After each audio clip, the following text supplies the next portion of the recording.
Some more factoring. I have an x squared, I have an x, I have an equal sign. I'm trying to get x, or I'm trying to solve for x. First thing I need to do is have it set equal to 0. So I'm going to add 4x to both sides. I'm going to add 3 to both sides, which means I'm left with x squared plus 9x and nothing on the other side. Negative 3 plus 3 is 0. In this case, like we saw in a previous example, this is x times x. This is 9 times x. They both have an x in them. So what I want to do is put 1 on the outside. I'm like undistributing. So that means I took that one away and I have just x left. I took that one away, so I have it plus 9 is equal to 0.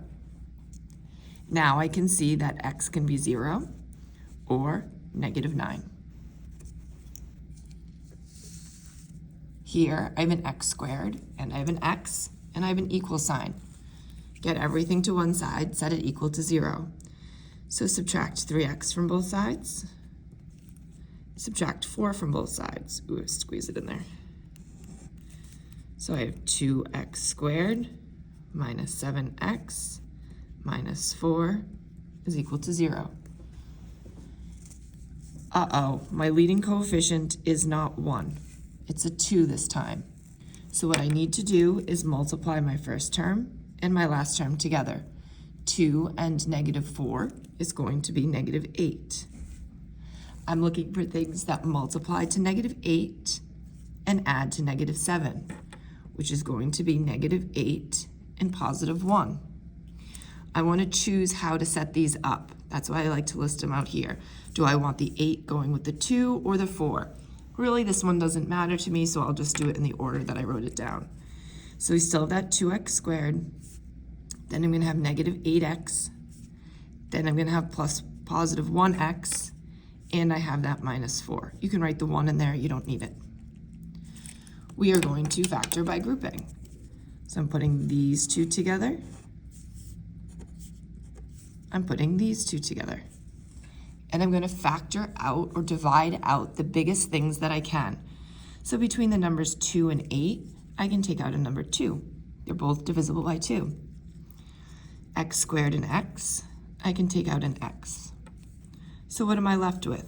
2 divided by 2 is 1. You can put it there, you don't need it. X squared divided by x is just x. Negative 8 divided by 2 is going to be negative 4. And then x divided by x takes it away. There's nothing that I can divide out of this x minus 4, but I want to leave a place marker right here for when I create my parentheses. So I'm going to put a plus 1. I know it's a plus because of right there, and I want to mark it with something. It's not a 0 because I would end up multiplying by 0, so I'm putting a 1. That means I still have x minus 4. Now I have this set of parentheses, x minus 4, this set of parentheses, x minus 4. They're exactly the same. So they're going to factor together into a set of parentheses, x minus 4. I need another set of parentheses. It has to have two things in it. This thing, 2x, and this thing, plus 1. That's why I put a plus 1 there, so I didn't forget to fill it in, is equal to 0. Now when I'm finding my zeros here, this one is easy because what minus 4 is 0? Well, I know that that's 4. 4 minus 4 is 0. But what do I put in for x here to make that 0? If we're unsure, solve for 0. Set it equal to 0, and we're going to get x alone. So I'm going to subtract 1 from both sides. I'm going to divide both sides by 2. Remember, I do not want any decimals. I do not want any mixed numbers. I just want this number just exactly the way it is, negative 1/2.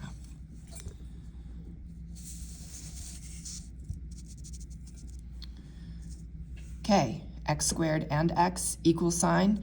I want to get everything to one side, so I'm going to add 2x to both sides.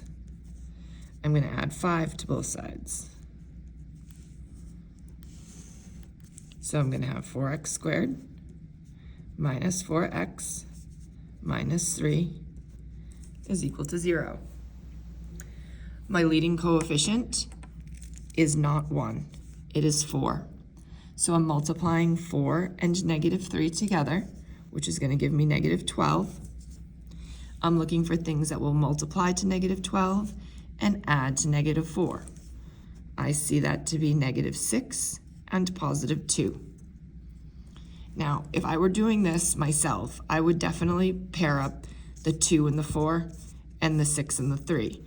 But what happens if we didn't really think things through and we mixed it up? So I did 4x squared minus 6x plus 2x minus 3.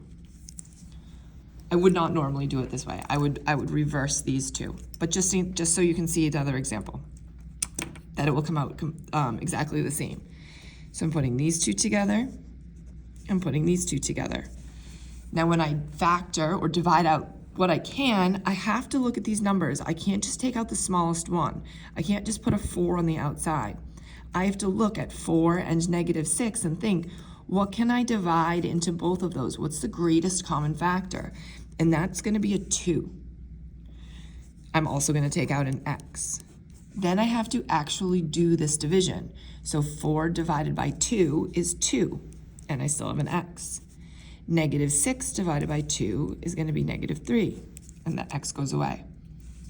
Like the previous example, this is not going to change. But there's nothing to divide out of both of those, but I do want to mark it with a +1. So I have something to put in my parentheses. I still have a 2x minus 3.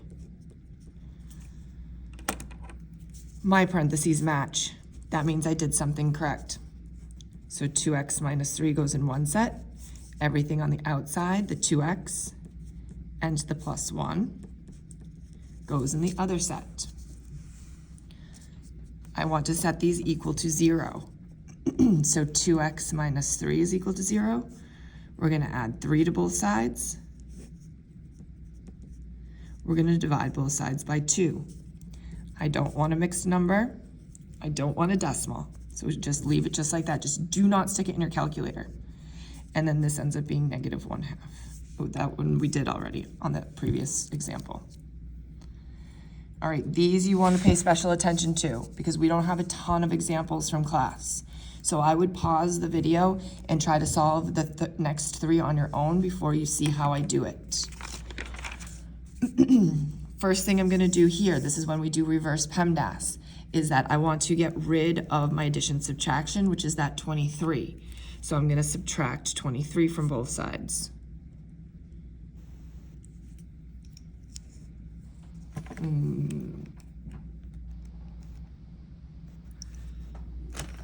So that is going to leave me, sorry, I wrote something down on a piece of paper and I was wrong. That is going to leave me with negative 16. Oops, that's negative 2. Next thing I want to do is get rid of my multiplication division. So this is multiplication. To get rid of multiplication, we use division on both sides. Oops, negative. So I have x squared is equal to 8. Next thing I want to do is get rid of my square. To get rid of the square, we take a square root. Anytime we take the square root, we need a plus minus. We also need to check for any friends, any partners in the house. So let's break this down. 8 is 2 and 4. 4 is 2 and 2. So I do have a pair of 2's that come out. Not a very good pen. Plus minus. Don't forget your plus minus, you will lose points. Bring a 2 to the outside. This 2 stays home alone. So this should be your final answer. If you got square root of 8, you would get partial credit on that. Next, pause, solve yourself before you see how I do it. But I'm going to add 18 to both sides because I'm going to get rid of my addition subtraction.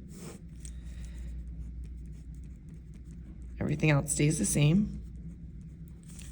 Next, I need to get rid of my multiplication division. So I'm going to divide both, oops, I forgot to change colors. Divide both sides by 7.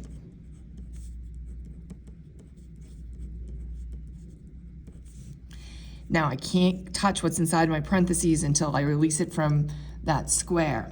So I'm going to take the square root of both sides, and I harp on this, but every time you take the square root of both sides, you need to use a plus minus. because I'm not done solving for x. In the previous example, I was done solving for x. X was now all alone. X is not all alone yet.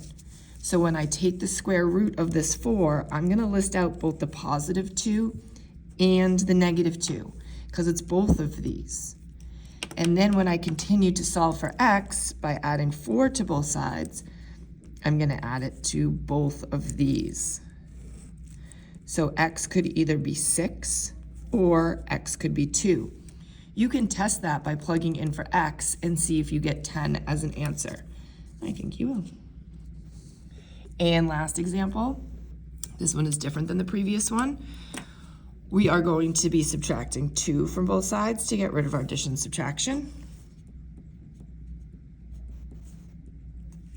We are going to divide both sides by 16 to get rid of our multiplication. Do not turn this into a decimal. Just leave it as is. Because now when we go to take the square root of both sides, I know when I take a square root of a fraction, I take the square root of the top, I take the square root of the bottom. And I don't want to forget that plus minus. The square root of 9 is going to be 3. The square root of 16 is going to be 4. Good luck.